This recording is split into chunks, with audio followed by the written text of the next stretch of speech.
Oh, that's just gross. Oh, these creatures are weird. What kind of sick people wrote this?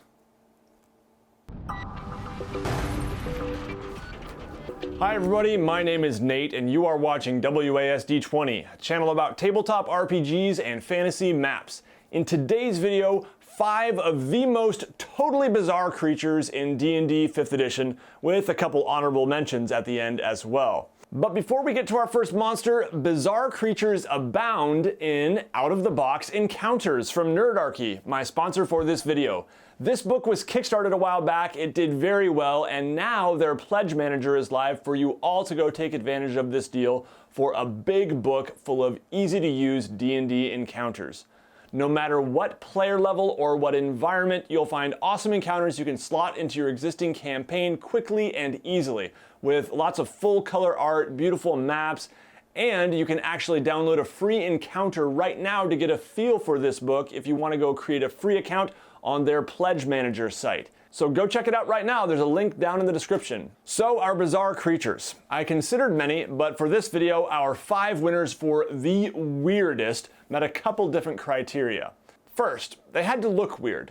Second, they had to either have very strange abilities or a very strange origin. Having a strange name was also a bonus factor here.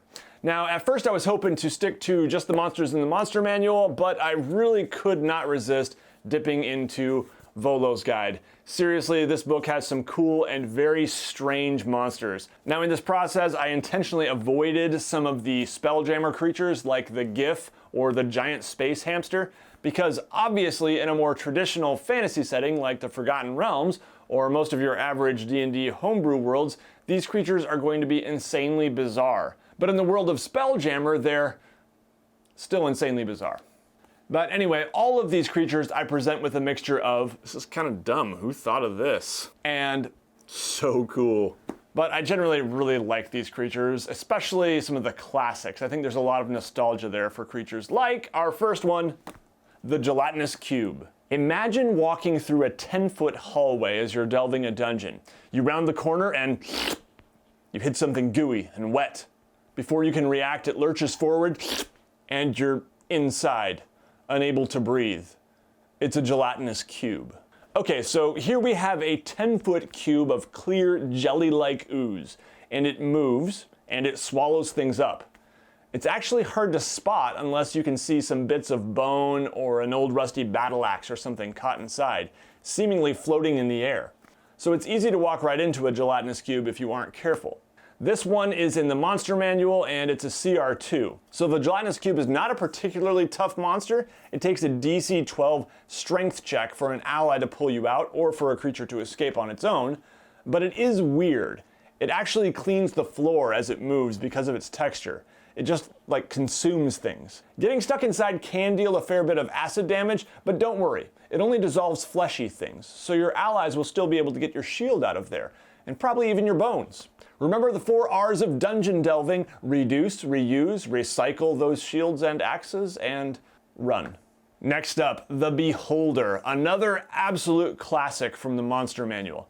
This monster very nearly made its way into my list of the most terrifying monsters in D&D. I'll put a link to that one up at the top, but I wanted to save it for this list. Yes, it's scary. For most players, a Beholder has always been absolutely terrifying, and an adventuring party should definitely think twice before taking one on.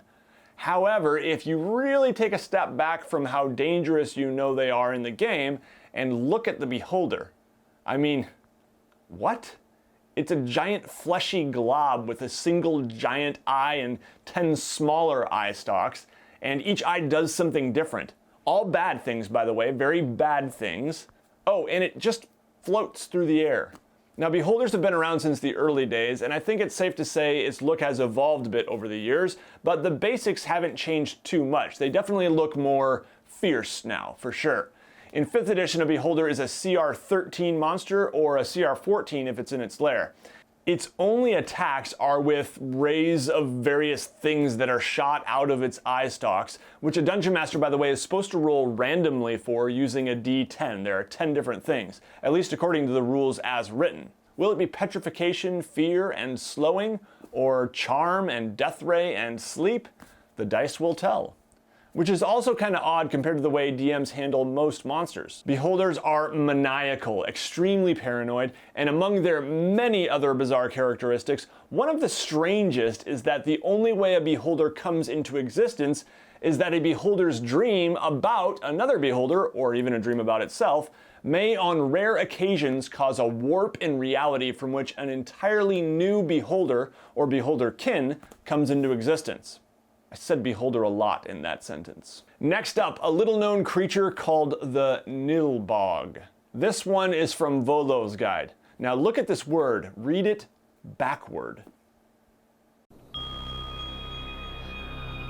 Nilbog! It's goblin spelled backwards! Yes, it's true. So the nilbog is a strange one because it's a spirit. A spirit goblinoids, mainly we're talking about goblins, hobgoblins, and bugbears, were so afraid of they didn't want to actually name it, so they just call it goblin spelled backwards. The spirit comes from a trickster god whose spirit was splintered and now has a chance of possessing goblins anywhere a host of goblins gathers. Its goal is to sow chaos and basically just troll the group of goblins and drive them nuts.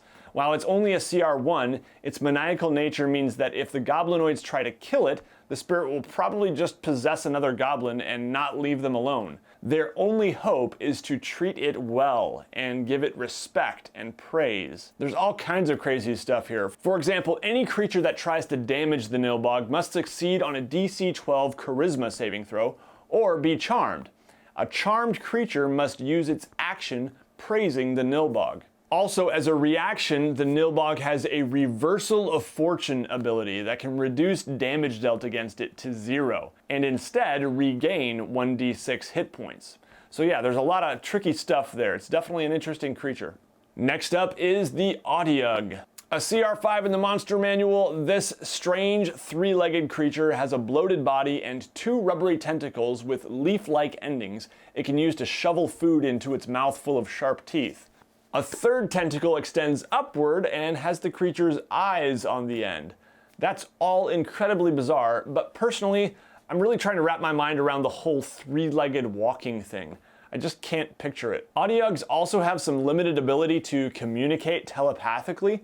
In terms of the Audiogarf's attacks, it has a bite, which has disease effect, and can poison victims if they fail a DC 15 Constitution saving throw. This poison condition will last until the disease is cured. The Audiogarf can also smack you with the large tentacles, dealing both piercing and bludgeoning damage, or they can grapple foes with their tentacles, slamming them to the ground. If you're hoping to use an Audiogarf, it can be useful to know something about their ecology. They live in garbage, they feed on carrion and waste. Their primary concern is always feeding, and they can eat a lot. They often live under garbage and other filth, and they can hide there waiting for more food to pass by. Other creatures could also adopt an Audiogarf to use as a guard, probably just by continuing to feed it in the same location. Eventually it may stay where the food comes and attack other unwitting creatures you may want to keep away. But be careful because it could also turn on its keeper. Next up, the catoh bleepus. Catoh bleepus. Okay, first off, strange name. So this challenge rating 5 creature doesn't look that strange on the outset. Like, I guess someone just took a bunch of random animal parts and mashed them together. It kind of looks like a scarier quadruped version of the Gruffalo, which is a book I read to my kids. But the thing about the catoh bleepus is that it has a terrible stench, and anyone within 10 feet of it actually has to make a DC 16 saving throw or be poisoned by the smell. It also has a tail with a long club that can crush opponents. It looks like a dinosaur tail, and this tail also has the ability to stun. These creatures usually inhabit swamps, and they're just a very, very bad omen overall. They're associated with death and doom, and for good reason. The nastiest thing about them is that this creature actually shoots death rays out of its eyes. Any creature it can see within 30 feet can take up to 8d8 necrotic damage from these rays, or half as much if they make the DC 16 con saving throw. Now at first I was trying to imagine the meating on this one. It's like someone let their 9-year-old kid design a monster. Like, hey guys, let's make a disgusting buffalo dinosaur warthog thing that can poison with its stench. Oh, and it can club you with its tail. Yeah, that's good, but it's missing something. It shoots death rays from its eyes. Perfect.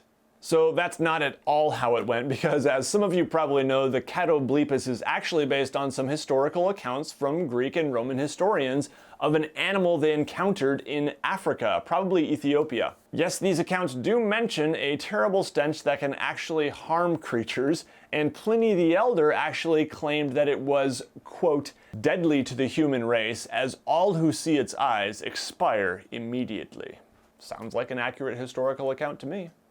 So those are my 5 weirdest, strangest, most bizarre monsters in D&D 5th edition, but do you agree? Did I hit the 5 that you would have chosen? Now, maybe some that you would have chosen actually fit into my honorable mentions, so you should go look these up because they're totally crazy, totally weird. We've got the Intellect Devourer. We've got the Vargoyle. We've got the Mimic, the Flumph, and the Grell. Oh, and I almost forgot the very bizarre Froghemoth.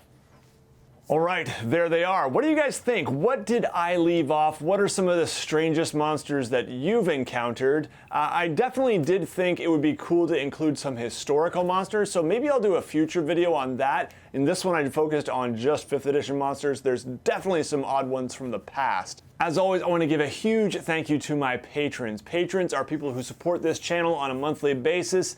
These people are amazing, and I couldn't thank them enough. If you enjoy my videos, I would love it if you would jump on board my Patreon as a supporter of this channel. There are some pretty cool rewards, and I really just love interacting with patrons. There's a great community over there on the Patreon page. So go check it out, patreon.com/WASD20. And if you're not able to support financially at this time, at least go ahead and hit that subscribe button down below. It's absolutely free. You can hit that bell button too, so you can get notifications whenever I post new videos. All right, that's gonna do it for this one, everybody. Happy gaming, take care. You'll see me again very soon.